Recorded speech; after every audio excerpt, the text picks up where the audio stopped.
Assalamualaikum warahmatullahi wabarakatuh. Perkenalkan, kami dari kelompok 4 Magang 2 kelas 5A PGMI dengan saya Resi Wisanti dengan NIM 123100032 Dan saya Lutfia Sabita Iksani, NIM 123100031. Nah, tujuan kami membuat video ini adalah untuk mempresentasikan hasil magang kami di Miss Al-Itqon Pontianak Utara.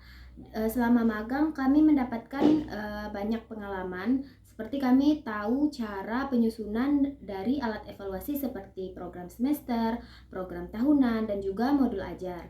Nah, kebetulan di Miss Al-Itqon Pontianak Utara itu memakai kurikulum Merdeka. Nah, kami akan menjelaskan apa saja yang kami dapatkan selama magang 2 itu berlangsung yang selama kurang lebih 1 bulan. Nah, yang pertama kami akan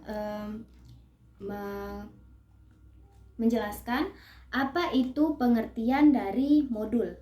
Modul itu adalah bahan ajar yang disusun secara sistematis dan lengkap, berisi tujuan pembelajaran, materi, langkah kegiatan, latihan, serta evaluasi yang dirancang agar peserta didik itu dapat belajar secara mandiri sesuai dengan kemampuan dan kecepatan masing-masing. Nah, di sini kami akan menampilkan contoh modul ajar yang telah kami buat selama magang di Miss Al-Itqon Pontianak Utara. Pertama, kita tulis modul ajar kurikulum Merdeka. Nah, terus di bagian yang pertama ada identitas modul. Nah, berisi nama penyusun, institusi, tahun pelajaran, mata pelajaran, fase atau kelas, terus semester, bab, topik, dan alokasi waktu. Kemudian yang kedua ada kompetensi awal. Nah, karena di mata pelajaran IPAS ini membahas tentang di sini tempat tinggalku, bab 3, topiknya mengenal peta. Kompetensi awalnya, peserta didik pada awalnya belum mengetahui bahwa peta digunakan untuk menemukan letak suatu tempat. Kemudian selanjutnya ada profil pelajar Pancasila. Nah, di modul itu berisi profil pelajar Pancasila. Kalau di sini kami masukkan semua profil pelajar Pancasilanya. Sarana dan prasarananya ada papan tulis dan gambar. Kemudian jumlah peserta didik. Nah, jumlah peserta didik untuk kelas 4 itu berisi 13 peserta didik. Nah, terus target peserta didik, siswa itu mampu memahami konsep dasar peta sebagai gambaran permukaan bumi dalam bentuk sederhana. Terus metode dan model pembelajarannya, metode ceramah, model pembelajarannya, model tanya jawab.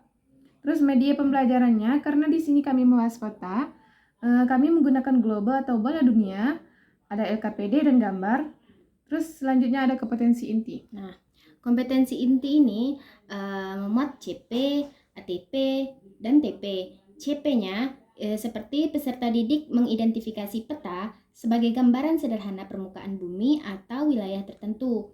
Selanjutnya ada ATP atau alur tujuan pembelajaran pada fase B kelas 4 ini, seperti peserta didik itu mengenal konsep dasar peta sebagai gambaran permukaan bumi atau wilayah dalam bentuk yang sederhana. Lalu TP atau tujuan pembelajarannya, peserta didik itu dapat menjelaskan pengertian peta dan membedakan peta dengan gambar melalui kegiatan mengamati dan diskusi. Nah, selanjutnya itu ada capaian pembelajaran fase kelas B itu. Nah, pada fase ini itu peserta didik itu dapat menjelaskan fungsi peta sebagai alat untuk mengetahui lokasi, arah, dan informasi penting mengenai suatu tempat dan dapat mengenali berbagai jenis peta seperti peta politik, fisik, dan topografi beserta simbol-simbol yang sering digunakan dalam peta tersebut. Nah, selanjutnya itu ada pemahaman bermakna. Seperti peserta didik itu menyadari bahwa simbol, warna, dan arah mata angin pada peta itu digunakan untuk menyampaikan informasi secara sederhana dan jelas. Lalu ada juga pertanyaan pemantik seperti bagaimana cara kamu menemukan lokasi sebuah tempat yang belum pernah kamu kunjungi. Kegiatan pembelajarannya itu ada 3 kegiatan seperti yang pertama itu kegiatan awal 5 menit, kegiatan inti 50 menit, dan juga kegiatan penutup 5 menit. Nah, refleksi itu ada juga refleksi guru dan refleksi peserta didik. Refleksi guru itu seperti apakah metode ceramah dan tanya jawab sudah efektif membantu peserta didik memahami materi. Refleksi peserta didik itu contohnya seperti adakah bagian materi yang belum dipahami oleh peserta didik? Jika ada, bagian yang mana? Lalu ada asesmen penilaiannya, ada asesmen individu, kriteria penilaian, penilaian proses berupa catatan materi yang telah disampaikan, lalu penilaian akhir. Skornya dari 10 sampai 100. Kegiatan pengayaan dan remedial. Pengayaan itu diberikan kepada peserta didik yang sudah memahami materi dengan cepat dan mampu menyelesaikan soal dasar dengan benar. Contoh kegiatan pengayaan itu membuat peta sederhana. Jadi mencantumkan judul peta, skala, simbol, dan arah mata angin. Remedial itu diberikan kepada peserta didik yang mengalami kesulitan memahami materi atau belum mencapai tujuan pembelajaran. Contoh kegiatan remedial, siswa diminta menuliskan jawaban singkat apa itu peta, dan guru memberikan latihan sederhana.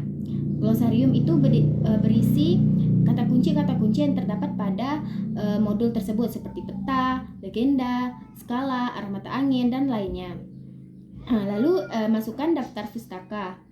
Dari materi tersebut kita dapat dari mana, lalu daftar pustakanya dimasukkan ke dalam bagian daftar pustaka di bagian akhir. Lalu di bawahnya itu ada mengetahui kepala sekolah dan guru kelas 4. Nah, selanjutnya ada lampiran. Lampiran itu berisi materi aja seperti mengenal peta, pengertian peta, judul peta, skala peta, dan lainnya yang masih mencakup materi dari peta. Lalu selanjutnya itu ada LKPD-nya. Nah, seperti identitas LKPD, mata pelajaran, kelas, lalu ada tujuan pembelajaran, petunjuk pengerjaan, tugas menggambar, soal, dan berisi soal pilihan ganda juga. Sebanyak kami bikin di sini 10 soal. Lalu kunci jawabannya itu ada di bawahnya. Selanjutnya yaitu ada program semester. Nah, program semester itu adalah rencana pembelajaran yang lebih rinci daripada prota. Nah, proses itu disusun untuk 1 semester, terus memuat pembagian materi, alokasi waktu, urutan pembelajaran, serta target kompetensi yang harus dicapai dalam 1 semester. Nah, di sini ada contoh prosem atau program semester yang kami buat. Nah, di sini pada kolom pertama yang berisi bab, tujuan pembelajaran, alokasi waktu, bulan dari bulan Juli sampai bulan Desember, terus ada keterangan. Nah, untuk bab itu, bab 1 tentang mengubah bentuk energi. Nah, di tujuan pembelajaran itu TP-nya tentang mengubah bentuk energi.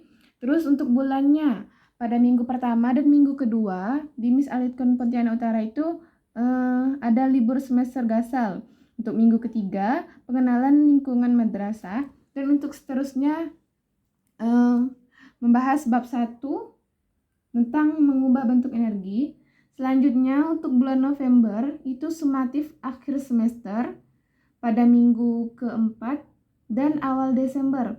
Serta untuk terakhir Desember yaitu pada minggu ketiga dan selanjutnya yaitu libur semester gasal. Nah, selanjutnya alat evaluasi yang kami dapatkan itu adalah PROTA atau program tahunan.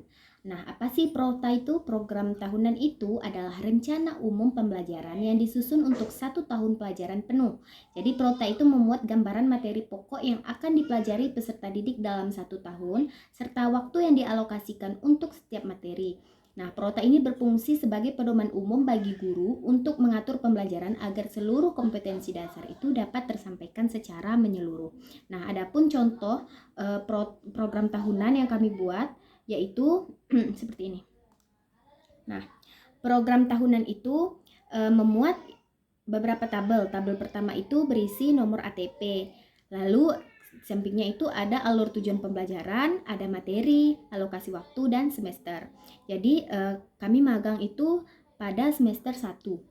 Nah, seperti contohnya di bawahnya itu bab 1 tentang mengubah bentuk energi. Jadi alur tujuan pembelajarannya yaitu peserta didik itu mampu menjelaskan fenomena. Materinya tentang perubahan energi di sekitar kita. Jadi untuk satu subbab materi itu mencakup 2 JP. Nah, selanjutnya itu tabel yang selanjutnya diisi 1 ganjil karena kami magang di semester 1. Sekian penjelasan dari kami. Lebih kurangnya kami mohon maaf. Kami akhiri. Assalamualaikum warahmatullahi wabarakatuh.